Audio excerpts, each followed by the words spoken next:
Hi friends, మీకు ఈరోజు భాష ఎలా తయారు చేసుకోవాలో చూపిస్తాను. దానికి కావాల్సింది 2 కప్స్ ఆఫ్ మైదా, ఒక హాఫ్ స్పూన్ బేకింగ్ పౌడర్, ఒక పావు స్పూన్ సోడా ఉప్పు, కొంచెం వేసుకోండి. మిక్స్ చేసుకున్నాక మీరు ఇలా గడ్డగట్టింది అంటే పర్ఫెక్ట్గా మిక్స్ అయినట్టు.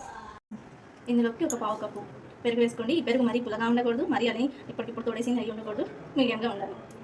దీన్ని ఇలా సాఫ్ట్గా చపాతీ పిండిలా కలుపుకోవాలి. ఇలా కలుపుకున్న కానీ ఒక 10 to 15 minutes పక్కన పెట్టేసుకొని ఉంచుకోవాలి. ఈ లోపు మనం దీనికోసం పాకం తయారు చేస్తున్నాం. షుగర్ సిరప్ అయితే మైదా పిండి తీసుకున్నాము. అదే కప్పుతో 2 కప్పుల షుగర్ తీసుకోండి.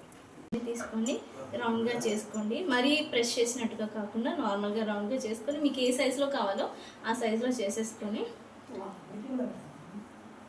చేసుకున్నాక 2 ఏళ్ళని ఇలా పెట్టేసి మధ్యలో హోల్ చేసుకోండి.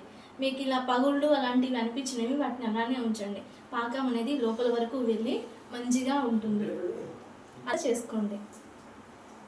పిండినంతా ఇలా బాదుషాలాగా చేసుకోండి. అనేది మరీ హీట్ అవ్వకూడదు, అలా అని మరీ నార్మల్గా ఉండకూడదు. మనం చేసిన పిండిని ఒకసారి చేస్తున్నా చూడండి. అలా వేయగానే చిన్న చిన్న బబుల్స్ వస్తే చాలు, అంతే అవుతుంది. మీరు లో ఫ్లేమ్లో పెట్టుకుని మాత్రమే కుక్ చేయండి, ఎందుకంటే భాష అనేది లోపల వరకు కుక్ అవ్వాలి కాబట్టి. ఇలా వదిలేయండి. ఇలా అని అవి అటంతట అవే తేలుతాయి. ఇలా తేలిన వాటిని లైట్గా గోల్డెన్ కలర్ వచ్చేంత వరకు ఫ్రై చేసుకోండి. లో ఫ్లేమ్ నుంచి మీడియం ఫ్లేమ్ రెండింటికి మధ్యలోనే పెట్టుకోండి. వీటిని ఇలా గోల్డెన్ కలర్ వచ్చేంత వరకు మీడియం ఫ్లేమ్లోనే అటు ఇటు తిప్పుతూ బాగా వేయించుకోండి. ఇలా వేయించిన వాటిని పాకం మళ్ళీ చల్లారకుండా నార్మల్గా ఉండేట్టు డైరెక్ట్గా ఆయిల్ నుంచి తీసేసి డైరెక్ట్గా పాకంలో వేసేసుకొని ఈ పాకంలో ఒక 5 minutes అలా డిప్ చేసి ఉంచండి. అది వేడికి ఆ పాకం అంతా ఉంచుకుంటుంది. అలానే ఉన్నదంతా ప్రాసెస్ అంతా కంటిన్యూ చేయండి.